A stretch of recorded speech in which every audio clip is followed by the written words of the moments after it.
So today, I thought I will introduce you to the subject anthropology itself as an optional in civil services, the methodology that we use, the pedagogy that we use, the instruction that we use is based on 3 decades of our experience in training aspirants for civil services.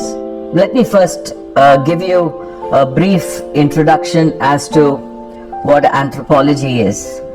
In a very simple way, anthropology can be defined as the science of humanity. That's a very simple definition, the science of humanity.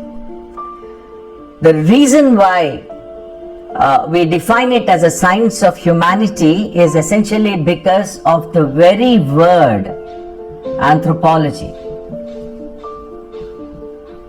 The word anthropology is derived from 2 Greek words, anthropos and logos. Anthropos in Greek means man,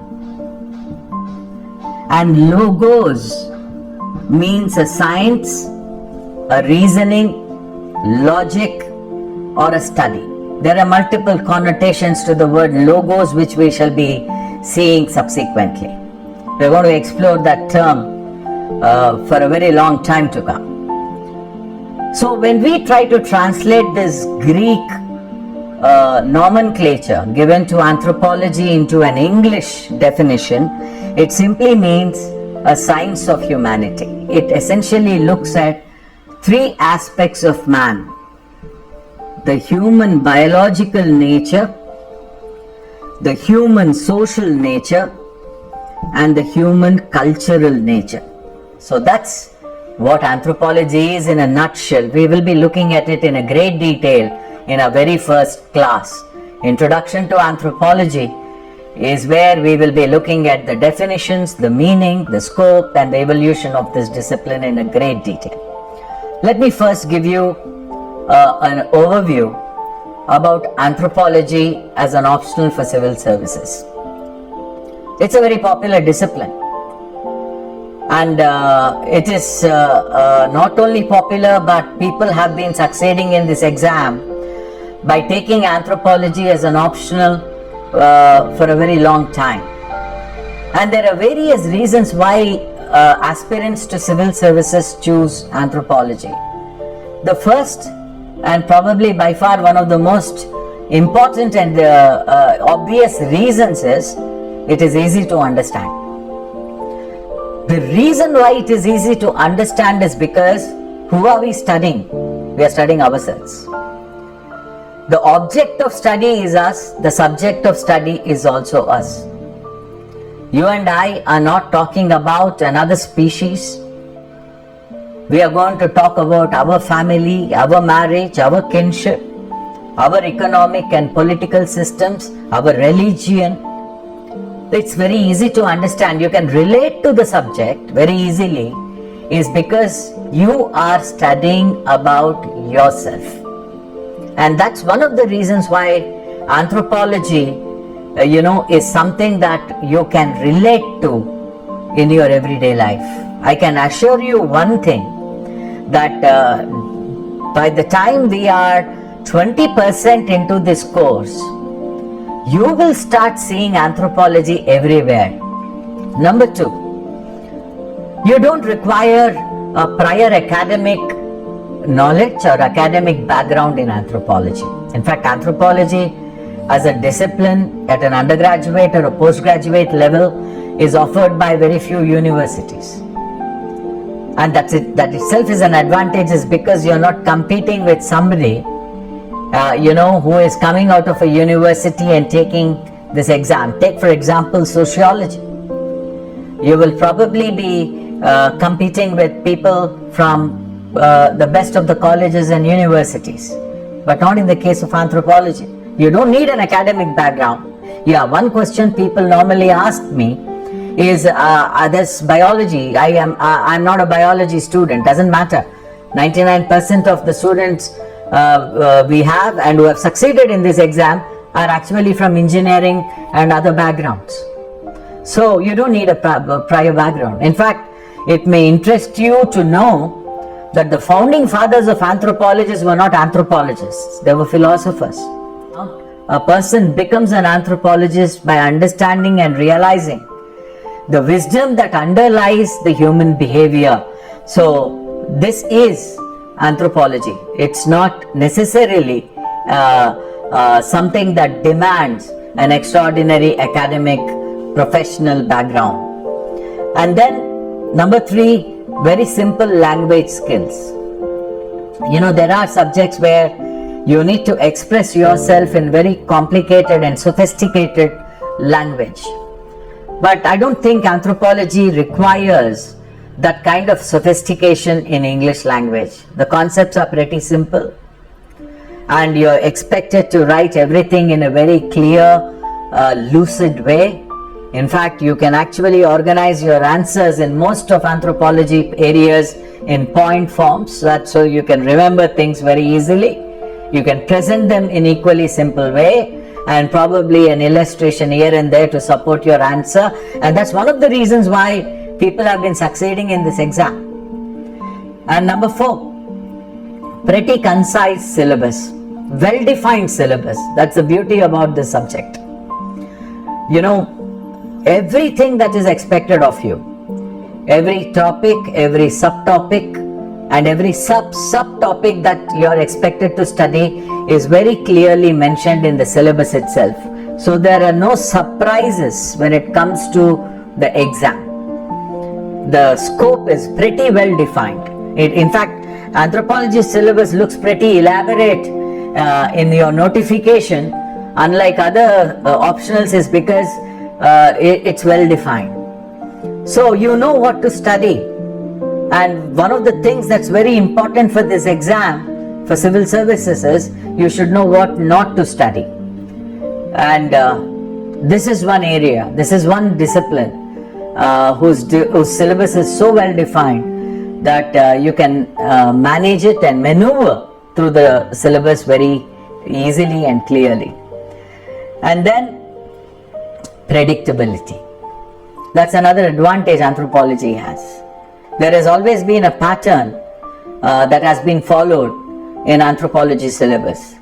And like any other discipline, like any other subject in civil services, a lot of events happen in the country which have a direct bearing on anthropology. As I told you, you will start seeing anthropology everywhere in a very few classes later. We can triangulate on certain areas which we consider are important, and probably those are the areas where you need to put some extra emphasis and probably practice more rigorously compared to the other areas. It doesn't mean the other areas of the syllabus are not important. In fact, the choice is pretty restricted in civil services today. And then, very importantly, anthropology is enormously helpful in general studies and general essay.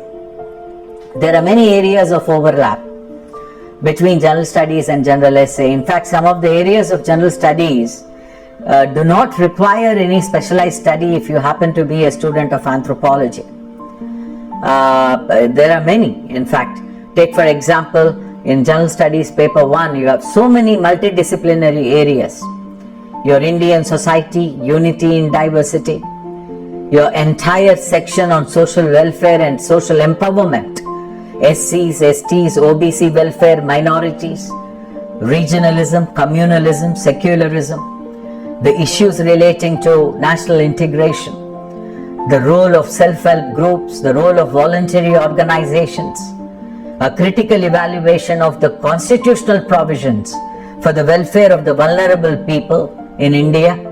Every single thing is something that we study in anthropology too. In fact, if you happen to be a student of anthropology, you will add a lot of value to the answers that you write in general studies. Is because we tackle these issues from our own perspective, from an anthropological perspective, which you will understand, once we start the syllabus. And we follow what is called as historicism, holism, and comparison. And we have our own methods in order to tackle the everyday problems too. So anthropology in that way is extremely, I would say, lending a helpful support to the areas in general studies. In fact, some areas in general studies don't fall into any specific category.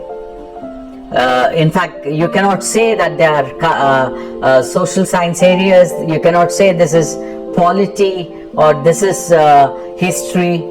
These are the multidisciplinary areas, and those areas are the ones that we actually specifically look at in a very intensive way in our own subject. So that's another area. And general essay. In fact, a general essay is something that you should be able to tackle with your residual knowledge, with your own prior experience, with the help of the knowledge that you gather in general studies, and of course your optional subject.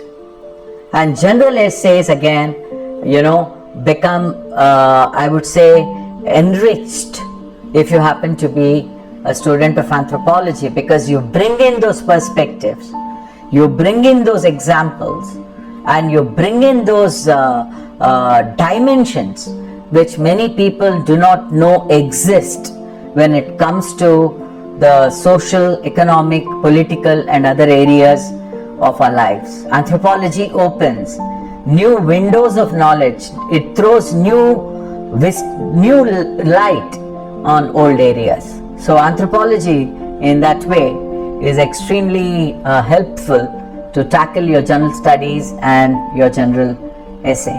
And then there are two papers like any other optional subject. So paper 1, we can broadly divide paper 1 into socio-cultural anthropology and physical anthropology. Socio-cultural anthropology deals with the social and cultural nature of man. As I told you, there are 3 dimensions of human nature. So socio-cultural anthropology is that branch that deals with the social and cultural nature, and physical anthropology is the biocultural or biosocial study of man. So that is where we will be tackling the biocultural aspects of man. Remember, physical anthropology is not biology.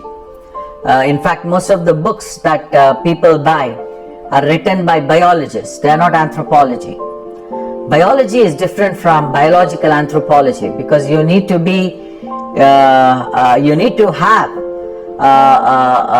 the ability to connect the theory of socio-cultural anthropology with the theory of biology and genetics. We don't look at man strictly as a bag of blood and bones. The way our genetics interacts and responds with our society and culture is something that we need to understand, establish, and relate to those disciplines. So it has to be done in an interdisciplinary and a holistic way. So physical anthropology is that aspect of paper 1 where we will be looking at the biosocial nature of man. So this is how we organize paper 1. So my volume 1, there are 3 volumes you will be given, shall cover the socio-cultural anthropology, and my volume 2 will cover physical anthropology. There are some other areas like a small part of archaeology and other things that will be the part of the volume 1. Paper 1 is this. Paper 2 is what we call as Indian anthropology. Indian anthropology is the study of man in India. In fact, Indian anthropology syllabus, I'm sure most of you must have gone through, has enormous overlap with your general studies. There are many areas in general studies that we actually pick up in paper 2 and discuss. So you're going to cut down on a lot of redundancy there. You don't have to specially prepare for those areas. In general studies, if you happen to be a student of anthropology, you're going to save the much required time in this exam, because we will be looking at it in anthropology itself. So that's paper 1 and paper 2. Let me tell you something important. Gone were the days where you write very long, verbose answers in civil services. No, those days are over. If you notice the way in which the exam has evolved and changed of late, the longest answer that you will be writing in this exam will not be more than 450-500 words, as far as optional is concerned. Today, civil services is all about writing précis notes. If you remember, the word précis means precision. You are supposed to make it a very short and a precise answer. And trust me when I tell you that writing a short note is more challenging and more difficult than writing an essay. Because in essay, probably you can take your own time, unlimited number of additional sheets, if you think you can manage time in the exam, and write whatever you want. But not in this not anymore in civil services. Your answer should be to the point, clarity of thought, the ability to express, and the range of application. The 3 things that this exam demands, have to be perfectly reflected in your answers, whether it's in general studies or anthropology or essay or everywhere else. So you need to practice writing answers. You need to develop that discretion. A discretion as to what to write and what not to write. Just because I give you tons of information about one topic doesn't mean that the entire tonnage is required for the answer. No way. You have to develop the discretion to decide what you want to write and what you want to avoid. And you will only get it if you have a conceptual clarity. And that conceptual clarity is something which is my responsibility to give you. So you need to look at anthropology from a very critical point of view. There is a method in which it should be learnt. There is a method in which it should be taught. And that clarity of thought, once you develop, and regular answer writing, if you practice, this examination is not as difficult as people project it to be. I'm sure when everybody else has done it, I'm sure you will too. But remember, this is the toughest exam in the world. You will be competing with the best brains in the country, and you have to prove that you are one of them. And the only way you can prove that you are one of the best is through your answers. And that answer is something that has to be a cut above, and that can only happen not only with your expressions and your writing ability, but it comes enormously from your conceptual clarity.